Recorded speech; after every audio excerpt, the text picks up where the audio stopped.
Yo, what's going on, Dragon Ballers? Welcome back to another discussion video. This time, pretty cool topic. We're talking about why Crusher Ball is the best yellow card in Set 9. Now, I know it's a hot take. It's basically my personal opinion, but I'm going to try to prove to you guys or persuade you guys why I think this is the case.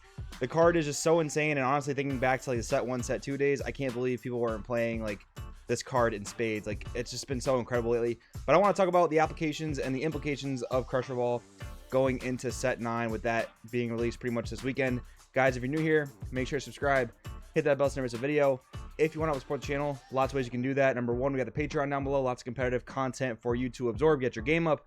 Number two, the Crossroad TCG merch store. My newest hoodie just came in, guys. I'm gonna try to show you on the little corner camera here, but this stuff looks so clean and so dope. So you guys can be looking awesome, be official Dragon Ballers, help supporting the channel. And finally, guys, we want to see you at the Daily Mac Tournament of Power. Make sure you guys are there. I'm going to drop a lot of links in the description below so you guys can get set up for that. And finally, final plug, I swear, if you guys want to help support the channel, you can buy any cards you see in today's video on either TCG Player or Bearded Collectibles using my links in the description. With that being said, we're getting right into this. So, what is Crusher Ball? If you're new or just haven't ever seen the card, Crusher Ball is a one-drop yellow extra card that says counterplay. The battle card played is played in rest mode. This card's been out since Set 1, which is crazy to think about. I did a video a few weeks ago talking about how some of the old cards like Further Instruction Champa and Senzu Bean are still really powerful in today's metagame. And Crusher Ball is no exception. There's so many battle cards in this game that have such insane effects when they attack. And we're going to talk about those as we go through the video. So I won't really drop them here. But this card, honestly, like, as long as yellow's been a staple, this card wasn't always a staple, but I'm actually surprised because I bet you there were hidden implications of this card that people didn't really notice when yellow was more popular in older formats. With that being said, the main comparison here is Crusher Ball to Frost Deadly Poison. Now, many people are calling Frost Deadly Poison a format-defining card, and by no means am I disagreeing with that. It definitely is. Let's give it a quick read. So, compared to Crusher Ball, Frost Deadly Poison is a 3-drop blue-yellow extra card, so it's a bit more, or I guess a lot more, restricted and kind of inclusive only to blue-yellow as an archetype, rather than Crusher Ball, where you can play it in just about any yellow deck. Red, yellow, blue, yellow, green, yellow, whatever the case is. So, Energy Exhaust and then Counterplay. The battle card your opponent is playing is played in rest mode with its skills negated for the duration of the turn, then draw one card. Then if you left 3 or less, choose one of your blue or yellow energy and switch it to active mode. So, this card is one of the main reasons, alongside Senzu Bean, why people played Tricolor Surge Goku. Now, if you guys have been following me or the channel for the past few weeks, maybe a few months now, you would know that I had very successful finishes at the Pro Play Tour Orlando event and at the Chicago Regional playing Red, Yellow Surge Goku. But most of my peers were playing Tricolor Surge Goku, again, featuring the blue for Frost Deadly Poison and Senzu Bean. I think my successful runs kind of shows that Red, Yellow as an archetype is just as competitive as Tricolor, but this isn't a video about that. That's just one of my examples to show how Crusher Ball was so clutch. I did my deck profile for Chicago, and I said in my deck profile the number one card I missed was Crusher Ball, and I never felt like I needed the Tricolor for the addition of Poison. So in comparison, I mean, Poison is a 3 cost as opposed to a 1 cost, so it's a lot more steep. Now, the added benefits, it negates the effects of the card that your opponent is playing, which is huge, but I'm actually going to go through the boss monsters of the format and kind of explain why that isn't super necessary. And again, this video is not to dump on Poison or people that play Poison.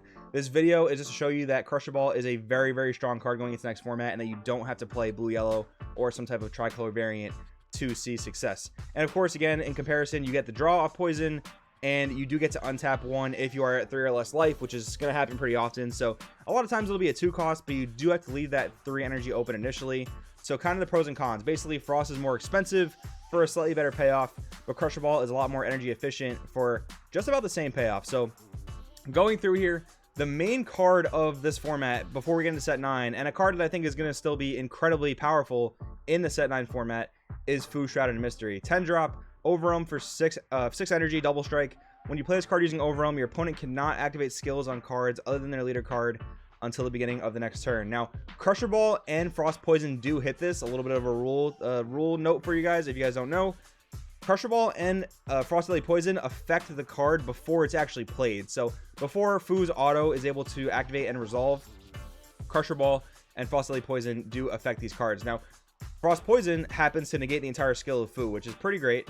But honestly, guys, at Pro Play Tour Orlando, when I was crusher balling people's foos, they were passing their turn. They couldn't win the game through that because you're tapping 6 for your foo, and in that mirror match in particular, but really in the game in general, if you're doing the job you're supposed to be doing, which is controlling your opponent's board and keeping their board managed well, not making sure that they're too overwhelming in board presence, because if they're overwhelming you in board presence too much, you're in trouble already. The Foo Shrouded is like the icing on the cake that's going to pretty much guarantee you'll lose, but that's a problem anyway. So if you're doing a good job managing their board, Crusher Ball on the Foo Shrouded is going to be just as good as the Frost Deadly Poison on the Foo Shrouded, and it allows you to make more offensive plays, again, because you only need to keep open the 1 yellow energy if you know that Foo Shrouded is coming any moment. So again, when I was crusher balling people's Foo Shroudeds at Orlando, they were passing their turn because they didn't have enough pressure to kill me. They're tapping out for this huge boss monster who's not gonna be able to put pressure on. Yeah, when I go into my next turn, I'm not gonna be able to activate skills, but all I have to do is turn my battle card sideways, apply that pressure while my opponent is tapped out, and then going back into their next turn, my negates are back online, my super combos are back online, and like for example, in my deck, Topo was back online, Denial of Hope was back online. So those are all just examples that I think are really strong when comparing Crusher Ball and FDP. So Apocalypse Grudge, Grade 8 Baby, another card in the format that you won't really see people activate Frost Deadly Poison against because it's too energy expensive. Tapping 3 for a counterplay against Baby is a good way to get you killed, even if it is to poison their best boss monster. Crusher Ball, again, much more energy efficient, especially against Baby. And against Baby, they have a lot of powerful boss monsters you want to Crusher Ball. They have the Apocalypse Grudge, Grade 8 Baby, they have the SS4 Goku Heartfelt Plea, and the Great Evil Lifeform Baby, the 7-drop that negs your opponent's leader, or your leader, I guess, if you're the opponent. But to be fair, they do have the pan that allows those cards to restand once per game.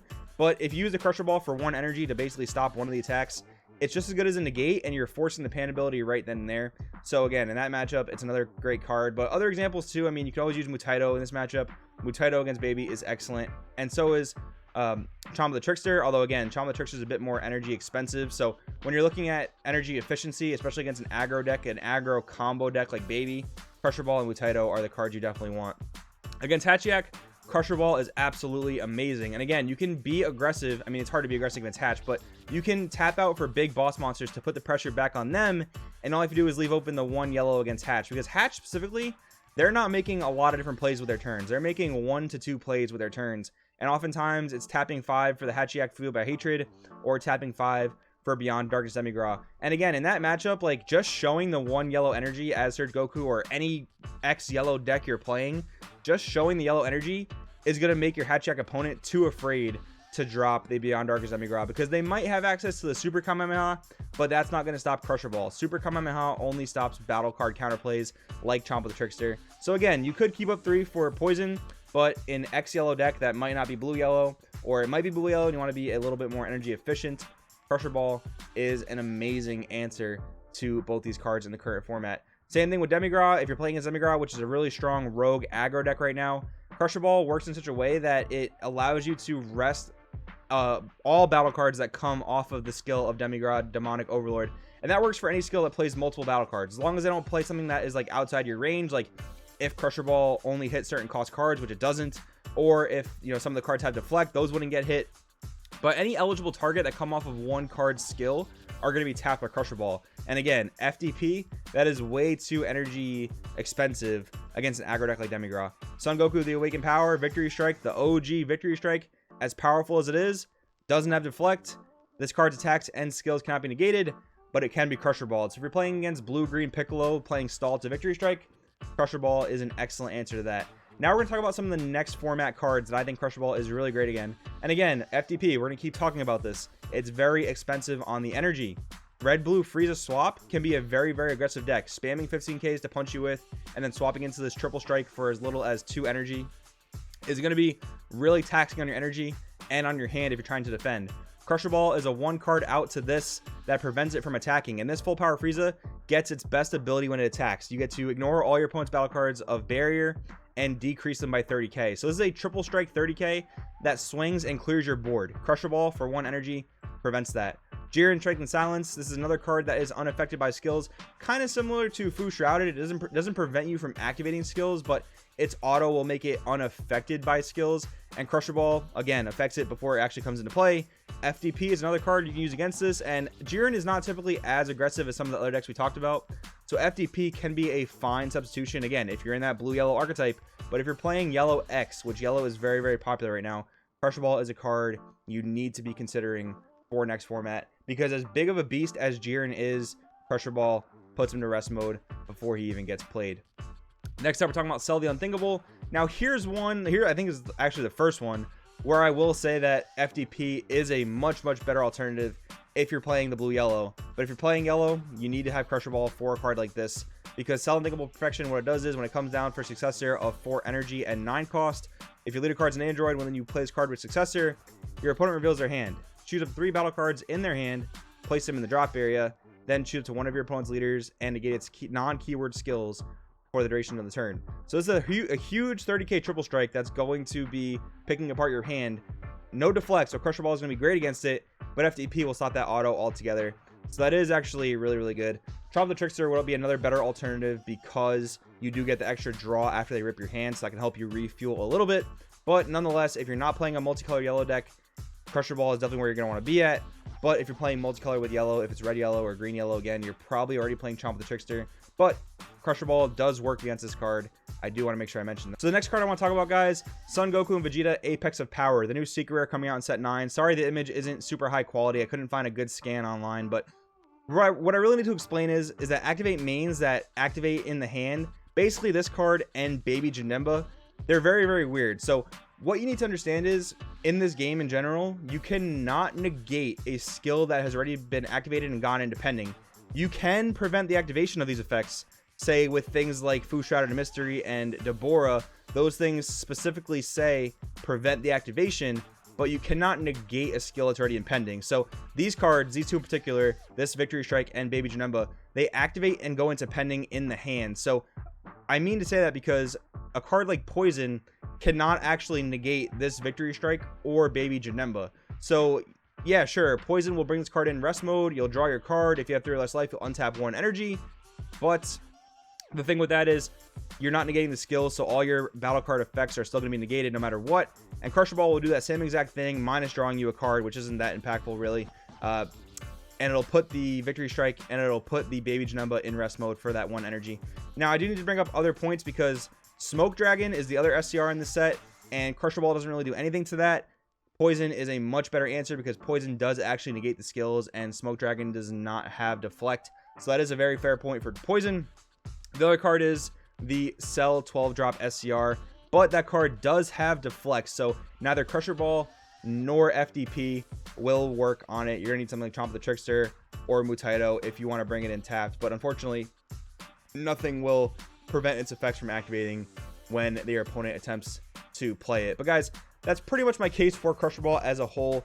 Hopefully you guys enjoyed this video. I think I made some pretty good points for Crusher Ball. I think when you compare the pros for Crusher Ball and the pros for FDP, I think the pros pretty much far shine out for Crusher Ball. Again, Poison, amazing card. It's definitely format defining. Negating skills is incredibly powerful, but I think I made a pretty good case for Crusher Ball. Let me know in the comments below what you guys think. Thank you guys so much for watching. I will see you next time.